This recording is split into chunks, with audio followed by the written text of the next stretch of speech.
For the past month and a half, Business Insider senior retail correspondent Kate Taylor has been traveling around Asia and is now in Australia. I planned a work trip to travel around Asia well before the coronavirus. Here is what she's seeing in airports and on planes in response to the coronavirus outbreak, and what she's been doing to travel safer. It's been an interesting time traveling right now when it's definitely heightened anxiety. People are trying really hard to stay safe, not get sick, but it's going to be ending in self-quarantine for me, no matter what happens.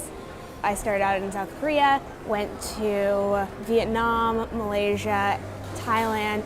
I've been surprised by how busy the airports I've been to have been. I've been to airports in Seoul, in Ho Chi Minh City, in Kuala Lumpur, and in Phuket. So all of those airports, I would say, are still definitely seeing people come through.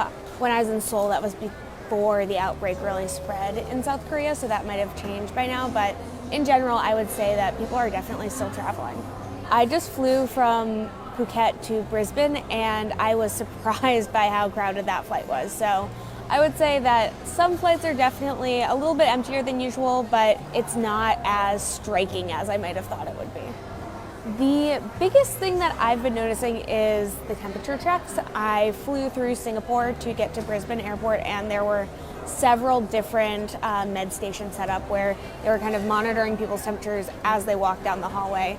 So that was something I hadn't seen before. I know that that is kind of more common practice at different airports outside the US already, so not necessarily only linked to coronavirus. And then people have been randomly pulled aside to have their temperature checked at different airports. I haven't had my temperature checked at that many airports, but I have had to have my temperature check into some hotels as I've been traveling.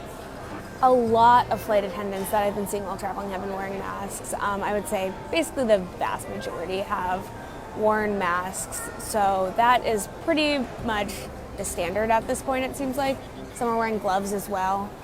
The biggest and I think probably the most effective thing I've been doing to protect myself is sanitizing my seat every time I sit down. So having some Lysol wipes, Clorox wipes, just desanitizing wipes, and wipe down the entire area before starting a flight. I felt pretty self-conscious when I started doing this, just because I was carrying around a huge thing of wipes, and I felt like it seemed rude, but that is something that I have been seeing more and more people doing on flights, and actually has been proven to kind of keep things clean, reduce the chance of getting sick.